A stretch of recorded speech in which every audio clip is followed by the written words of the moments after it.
Current polling shows 83% of Americans describe the current state of the economy as poor. This comes alongside President Biden's approval numbers continuing to drop, approaching the midterms in November. Joining us now is Frank Luntz, pollster and political analyst. And in your long career, Frank, we've seen some, I guess, other periods where inflation finally rears its ugly head, but it's been a long time, but few things really get the juices flowing, like seeing a grocery bill or a gas bill and just going, whoa. I mean, that really is, it affects everyone, and it's visceral, I think. Are you seeing that in polling? Yes, we are. And the tragedy is that we've tried to explain this to the Biden administration because they're the ones that need to know, and they've refused the presentation. So on your show, I'm going to tell you what I would have told them if they had only listened. We are 13 days away from an absolute explosion on inflation. There are 3 holidays, there are 3 moments when Americans take to the roads and when Americans buy more food than at any other time of the year. Christmas, Thanksgiving, and the 4th of July weekend. And everyone's going to be filling up their car 13 days from now, and they can't put $40 or $50 in their tank. They actually have to fill it up, and that's when the explosion hits.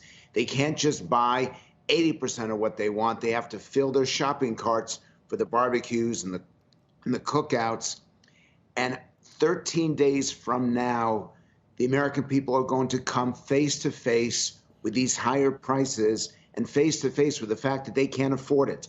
You have to go back to 2009, 13 years ago, to find a time when these economic numbers are as bad as they are today. And the difference is that back then it affected roughly 60% of the population. Now, with inflation, no matter who you are, no matter where you live, no matter how much you make, you're impacted by it. And that impact will be felt shortly. And finally, Donald Trump misidentified the stock market as being the aspect of the American economy that people related to when they decided whether things were good or bad. Joe Biden is misidentifying jobs.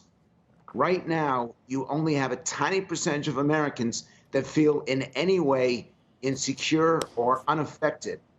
But inflation touches everyone everywhere.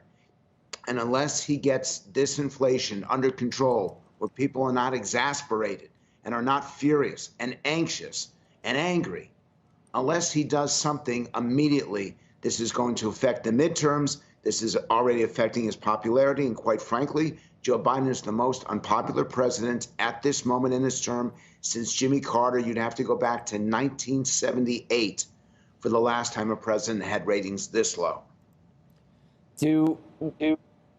When you're conducting polls, and I'm sure you're asking not just how is inflation affecting you and how important it is, but you must ask for who do you think caused it? Who do you think is responsible? What do you get? The Putin price hike. How many people buy into that? I guess they might say maybe part of it is that, but how many think that that's the main reason that we're in this situation? And that's the right question to ask for a political impact. And a significant percentage, about a third, blame the war in Ukraine for what's happening, although we're not even talking about the shortages. Right now, you can get food, but it's really expensive. With what we know is going to come out of Ukraine in the months to follow, we're not even going to be able to get the food by the time we go into the early fall. And again, I don't think the Biden administration is afraid of the political impact, so they're downplaying the personal impact.